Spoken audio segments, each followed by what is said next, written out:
Welcome to Advocacy Politics Unplugged, the show that will dissect critical policy issues, explore the art of advocacy in politics, and share insights on how to make your voice heard in today's ever-changing political landscape. Part of the BCW Podcast Network, I'm John Ravitz, the Executive Vice President and Chief Operating Officer for the BCW. We want to thank our sponsors again, Con Edison and Verizon. Don't just connect your business, make it even smarter. Partner with Verizon to gain the control, security, and speed to overcome challenges and adapt in real time. Verizon's cutting-edge networking technologies can help you build a strong, agile foundation for your organization. They help schools and small businesses access the essential technology they need to compete in today's digital world and are on a mission to help solve some of the biggest challenges the world faces today by leveraging their technology, innovation, and people. Verizon is working to open doors for many communities through digital skills training, grant opportunities, and more. To protect the planet for future generations, they're investing in renewable energy and improving the efficiency of their networks through the power of technology and shared knowledge. Verizon is helping people build the confidence to change lives for the better. Con Edison customers, are you looking for an efficient way to heat and cool your home? Consider geothermal heat pumps. These innovative systems turn energy from the ground around your home into cooled or heated air for climate control, providing you significant energy savings and year-round comfort. Con Edison is dedicated to sustainability and helping customers save. That's why they offer incentives for installing geothermal heat pumps. Eligible homeowners could receive rebates that significantly lower their upfront cost. By choosing geothermal, homeowners won't just save money, they'll also reduce their carbon footprint and contribute to a cleaner environment. To learn more about geothermal heat pumps and available incentives, visit coned.com/geothermal. It's a smart choice for both homes and the planet. As our listeners have heard me say before, we are the county's largest business membership organization that focuses on economic development and advocacy. And one of the things that we pride ourselves in being is the eyes, the ears, and in many cases the voice for our members on all levels of government. But when we talk advocacy, we also have to talk politics. Because the politics sometimes drive the advocacy. So today's show, we have someone who really has a pulse on what voters are feeling, what we just saw in the last election that took place at the beginning of November, and as we move into 2026, what the midterm elections are going to look like, as well as the gubernatorial race. Our guest today is Norbitz, who is the Vice President for Research for the Global Strategy Group, GSC. And let me tell you a little bit about Annie's illustrious career. She has been at the nexus of insights and strategy, leading quantitative and qualitative research initiatives on behalf of major advocacy groups, ballot initiatives, independent expenditures, labor unions, corporations, and campaigns. As the Vice President of Research for the GSC, she spearheads research initiatives inception to completion and serves as a strategic partner in helping her clients meet their goals with a specialty in messaging development. She's a Long Island native who leads much of the firm's New York work, including for Senator Christian Gillibrand, Comptroller Brad Lander, Manhattan Borough President Mark Levine, and several 2026 congressional candidates, and an array of advocacy and public affairs clients. She's also well-versed in the education space, working alongside clients such as the National Education Association and the Gates Foundation. Annie, thanks for joining us today. And I should also tell for our listeners, we just came from the last Political Leadership Series event for 2025 at the BCW, where Annie gave a great presentation. So again, thank you for spending time in Westchester. Thank you for having me. So tell us a little bit about the GSC. Tell us about the role that you play on behalf of your clients. Yes, Global Strategy Group. We are a full-service public opinion polling, communications, and public affairs firm. We have a range of clients across the corporate, political, nonprofit, and advocacy sectors. We do all kinds of things. I sit on the research side of the house. We happen to be the largest Democratic polling firm in the country, and certainly the largest one based in New York. And so many of us are well-versed in New York politics all over the state. So we've just finished the November 2025 elections. In New York City, obviously, where a lot of the attention was nationally. Assemblyman Zohar Mamdani is the new mayor-elect. Tell us a little bit about some of the trends you saw leading up to the election, what voters were feeling, and now since the election, what you're seeing in the field as well. So look, the biggest thing, and I know my saying this is not original, is not novel, but it is absolutely true and it must be said. And it is that voters' cost of living concerns are, some of the highest I have ever seen in my career as a pollster. Voters are really, really, really feeling the rising cost of living in New York. A lot of that is the cost of housing and rent. And we saw that becoming a major issue in the New York City mayoral election. But frankly, it was a major issue in all of these elections around the country, right? Mikey Sherrill's win in New Jersey, Abigail Spanberger's win in Virginia. These are candidates who focused relentlessly on the affordability crisis and how they were going to solve it. In New York City in particular, you can see in the data, you see in the pre-election polls, you see it in the exit polls, the number one issue to voters was the cost of living. And among voters who prioritized the cost of living, they voted for Zohran Mamdani by a wide margin. Some voters prioritized crime, immigration. Those voters were more likely to back Andrew Cuomo. But the fact of the matter is there just weren't as many of them. When you're in the field and you're collecting the data for the polls that you do, were you surprised or not surprised that voters were openly talking about affordability and the fact that they're concerned on a daily basis for their families and how they are going to support them? I was not surprised. This is something that we've been seeing nationally. Voters are very angry right now. Donald Trump's approval rating on the economy is the lowest it has ever been in either one of his terms. Part of that is just because the cost of living is so high. Part of that is because voters are deeply dissatisfied with his tariff policy, and they think that his tariffs are raising their cost of living. And in my own backyard in New York City, you see it, you sort of hear it everywhere. The rent is, out of control. And so I was not surprised, but I frankly was impressed with Mamdani's ability to speak to that so clearly and consistently and compellingly over the course of many, many months, and ultimately win the day on that issue as a 34-year-old state assemblyman against a titan of politics. So prior to the June primary, in which the assemblyman did pull off the upset, probably of the decade, what were the polling numbers looking like? I mean, I remember seeing some polls that had Cuomo up, and then I think towards the last week, all of a sudden there was a major, major drop-off for Cuomo, and you saw the assembly member beginning to rise in the numbers. That's exactly right. At the beginning, it really did look like it was Andrew Cuomo's race to lose. And things started to change as the campaign went on, as Zohran Mamdani began to amass this following, right, on social media, this kind of army of volunteers. And as the campaign went on, you started to see voters, including many who frankly had never participated in a mayoral election before, start to care and get behind him. And those may have been voters that, frankly, those early polls weren't even picking up. Yeah. So it's one thing to register to vote. Yes. It's another to register to vote and then make the commitment to vote. Absolutely. Even though we have made voting easier through early voting and through voting by mail and absentee ballot and mailing if needed, it is something that I think keeps all elected officials up at night, the night before election night, is, are people going to come out to vote? New York City had record-breaking numbers. Talk to us a little bit about those numbers and what that meant in terms of really the impact that this last election had. Oh my gosh, it's not a perfect comparison because the 2020 election was coming right out of COVID and there wasn't as much competitive on the ballot. But if you compare turnout in 2025 to 2021, it's insane, right?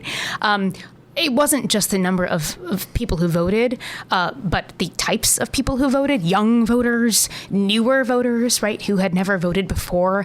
I do believe that is a testament to the kind of campaign Zohran Mamdani ran. He is a smart tactician. He had a great turnout, ground operation. And there was a lot of excitement and energy on the ground behind his candidacy. And I think people genuinely thought it was competitive, and there was really something on the ballot to care about. I think also, on the flip side, you had a candidate in Andrew Cuomo who had a lot of baggage. Yeah. The name, the brand was not what it was 4, 5, 6 years ago by any means of the imagination. I would chalk up Mamdani's win to 3 things. The first is running a smart campaign, which we've talked about. The second is his message. And the third is his opponents. You're absolutely right. He was running against flawed opponents. His main opponent, both in the primary and in the general, came into this with a lot of baggage. By the end, his favorability ratings were totally underwater. He had resigned, right, as governor with some scandals. And so part of what we saw, I do think, was not just people voting for Zohran Mamdani as a referendum, but it was a choice, right, between him and his opponents. But I do, if you allow me, want to talk a little bit more about his message, because I do think there are lessons to be learned from this for candidates running around the country, right? Not just in New York City. His message was clear. It was consistent. It was simple. It was, the cost of living is too high, and here are the things I'm going to do about it. It was memorable. Now, I want to be clear. The here are the things I'm going to do about it part, like his policy solutions, those aren't going to fly everywhere. And I'm not going to pretend like they would. But the sort of the consistency, the authenticity in which he delivered that message, I think voters felt like he was talking to them, not at them. Doesn't sound like a typical politician, right? His talent with using social media, all of those things are things that I do believe can be replicated by other campaigns. And in fact, like I alluded to earlier, Mikey Sherrill, Abigail Spanberger, candidates with very, very different policy platforms than Zohran Mamdani, but also we're talking about those same issues in a way that really broke through to voters. You're listening to Advocacy and Politics Unplugged, part of the BCW Podcast Network, sponsored by Con Edison and Verizon. Our guest this afternoon is Annie Norbitz, who is the Vice President for Research at the Global Strategy Group. For our listeners today, we're taping this on November 12th. We are told that at 4 o'clock this afternoon, the House of Representatives will vote to reopen the government. But obviously, this has been a critical time in our country to have a government shutdown, the longest in history. Again, as you've gone into the field, what are you hearing from voters who are now have lived through these last month plus of the government shutdown? So the polling that was done around day 33, 35, right, of the shutdown showed a couple of things. Number one is that more voters blamed Trump and the Republicans for the shutdown than blamed Democrats. Not surprising, the Republicans are the party in power. The second thing was that they really put the onus on Republicans to end the shutdown. And they tended to have more clarity around what Democrats were fighting for throughout the shutdown than what Republicans were fighting for. They could sort of get like, oh, they want affordable health care. I like that. I think that is good. I think that is, a thing that is worthy to fight for. As the shutdown went on, we saw more and more voters saying, I actually think this is going to have a negative impact on me personally, in addition to just having a negative impact on the country, right, which is less surprising. But that sort of impact me personally number was quite high. It was higher than we've seen for past shutdowns. And frankly, I'm not sure anybody is going to come out of this thing looking so good. No, I mean, you hear now, again, the 8 Democrats in the Senate who broke the logjam, if you will. But again, there's an impact. There's an impact on day-to-day lives for families and individuals. One of the issues that we're very engaged in working with Feeding Westchester, who's a member of the BCW, is when the whole issue of SNAP. And I think more and more Americans probably didn't know what SNAP meant, but now do. Because either they know somebody who was impacted or they themselves were impacted by it. It's very rare that you test something in polling that has positive ratings among Democrats, independents, MAGA-aligned Republicans, and non-MAGA-aligned Republicans, and SNAP is one of those things. Frankly, people do not believe we should be taking food assistance from families who need it. Yeah, I mean, and again, those organizations that are on the ground, who are providing those resources through the food pantries, working with other non-for-profits, they have really been in a major bind over these last few weeks. And moving forward, even with the federal government opening, with Yeah. the cuts that were happening and with the state facing a huge deficit, there's going to be concern that has to be addressed in those areas. Yeah. Talk to us a little bit also about, again, Washington is reopened. We're now looking at the midterm elections. Obviously, the balance of power in Congress could change. What are some of the issues that you and your team are really going to be drilling down on, nationally as well as, of course, here in New York? I mean, not to keep harping on it, but affordability is the number one thing. I think every candidate running for office is looking to understand what are voters' specific concerns as it relates to the cost of living, and how can I show them that I care and that I have a plan to do something about it. You know, I think another thing that Mamdani did well, that these other gubernatorial candidates did well, is they offered solutions, and whether you'd like the solutions or not, it was just very obvious that they had a genuine commitment to solving the problem. And that is really what voters are looking for. I think healthcare is, of course, I see healthcare as, intricately linked with affordability, right? The problem with healthcare is the cost. But certainly we're going to be talking a ton about healthcare over the course of the next year, given what we're about to see in terms of the sticker shock of people's premiums going up and all the rest. But those aren't the only issues that voters care about. I think voters are sick and tired of the corruption, frankly, in Washington, D.C. I think there are many voters, who would tell you both parties are corrupt, and they're kind of like in a throw the bums out mood. I think you've got voters who just kind of care about democracy and the erosion of norms. I think that is, frankly, a smaller segment than some of what we've been talking about, but, shouldn't be ignored. I think the interesting thing and the challenge that we have as a business membership organization representing businesses on all levels of government is, yes, affordability is very, very important. But on the flip side, we also need elected officials to understand about the affordability of doing business in New York. And one of the things that I think there is a separation and a gap is we want businesses, especially small businesses, to continue to survive. But we also have to recognize the financial challenges that they face to help their employees. Many small businesses would want to help give their employees health insurance. But you're right, if the premiums continue to rise, it affects their bottom line as well. They're not going to be able to either continue to sustain that for their employees or certainly hire more employees and be able to give them health care. So the messaging that I'll be curious to see in polling as we move forward, as we poll the business community is, okay, what are your top concerns about staying in New York? What are you going to need to be able to see from state government and the federal government to make life a little easier for you to continue to grow? And look, I do think if there is real movement on childcare in the state of New York, that is going to go a long way with many, many families for whom that is a significant financial burden that, frankly, I don't think gets talked about enough. 100%. And one of our legislative priorities has been at the Business Council of Westchester, and I think separates us from other business membership organizations around the state, is that for the last 6 years, we really have said, and this is pre-pandemic, that childcare is an economic development issue that has to be addressed. Yeah, if absolutely. If employers are going to recruit and retain employees, they need to at least make them have some sort of a game plan in place to help their families. Absolutely. We are talking to Annie Norbitz, who is the Vice President of Research at the Global Strategy Group. We're talking about the polling numbers that she saw in the 2025 election, and now we're turning the page. January comes right around the corner, and we look at the 2026 elections.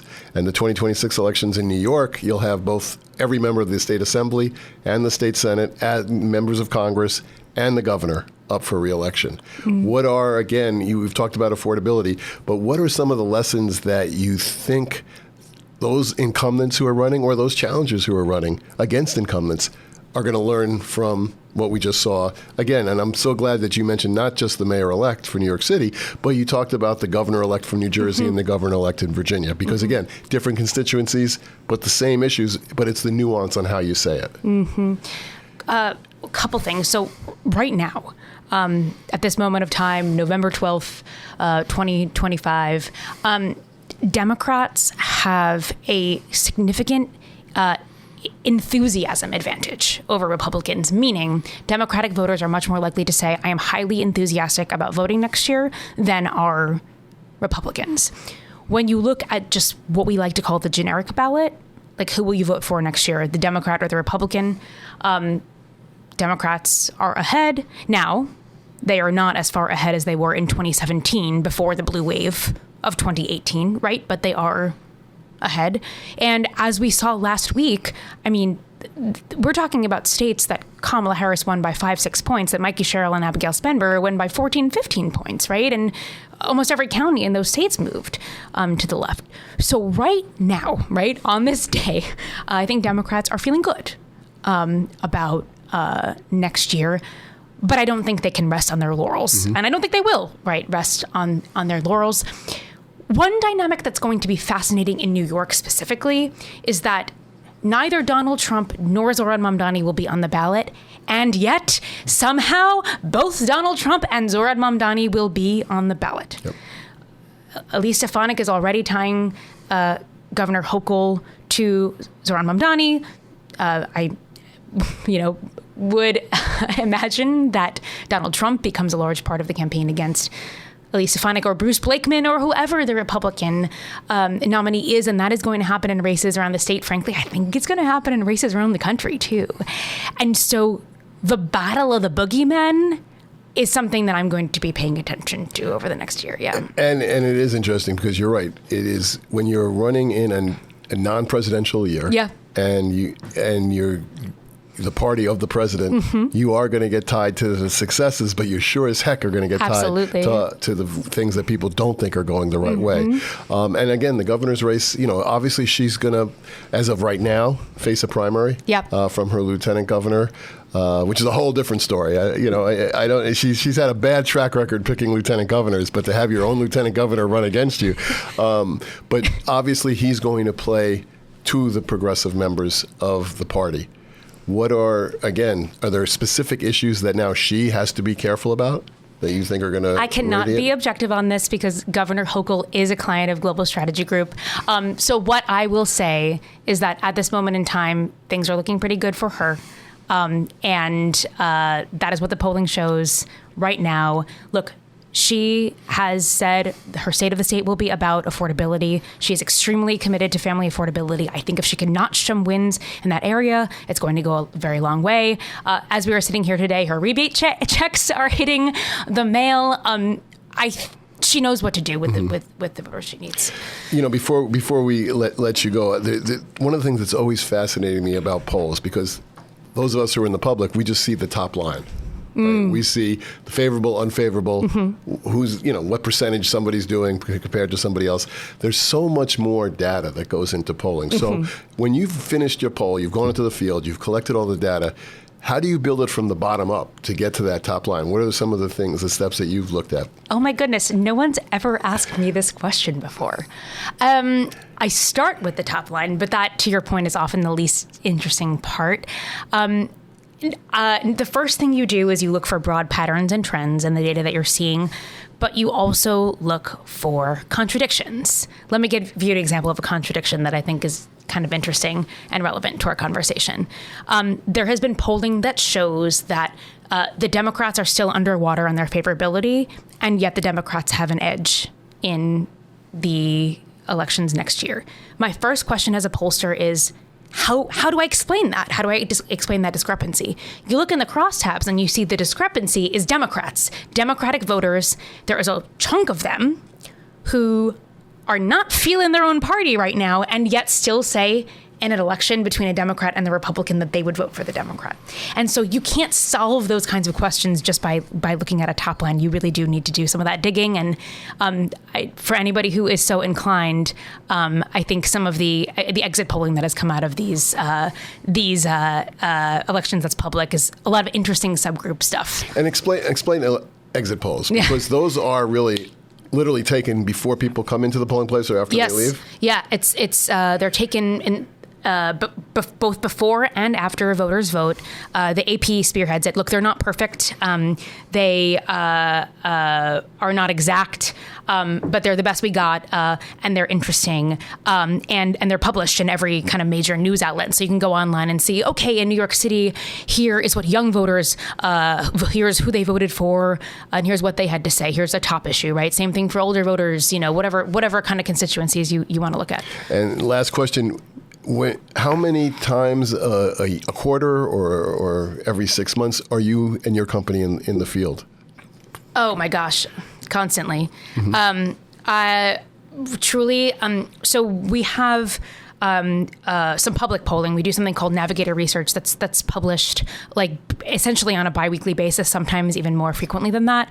But for our private clients, I'm in the field every day with something or other. So there's really never a dull moment in the polling industry. So for your clients, you're constantly, again, giving them that updated. Yeah. And if it shifts, exactly, that's something that puts a red flag out that you need to be able to identify for them. Exactly. Yep. And we're measuring shifts from last month, but we're measuring shifts from 5 years ago. There are polls that we've been doing for that long, 10 years ago, right? And so, yeah, that piece of it's really fun. Well, we'll be watching the polling that comes out of the Global Strategy Group led by Annie Norbitz, who's the Vice President of Research. Thank you for not only being here today on Advocacy and Politics Unplugged, but also for doing our Political Leadership Series event. It was very impactful, and we hope to have you back. Thank you. This is John Ravitz, the Executive Vice President and Chief Operating Officer for the Business Council of Westchester. You've been listening to Advocacy and Politics Unplugged, part of the BCW Podcast Network, and we're sponsored by Con Edison and Verizon. Thank you for tuning in, and hopefully you'll tune in again next month. Be sure to check out the BCW Podcast Network's expansive lineup of shows: Leadership Unleashed, What's Trending, Advocacy and Politics Unplugged, the Member Spotlight, and Nonprofit Voices of Impact. The Business Council of Westchester is the county's largest business membership organization focusing on economic development and advocacy.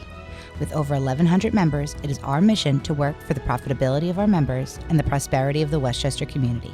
To learn more, go to thebcw.org.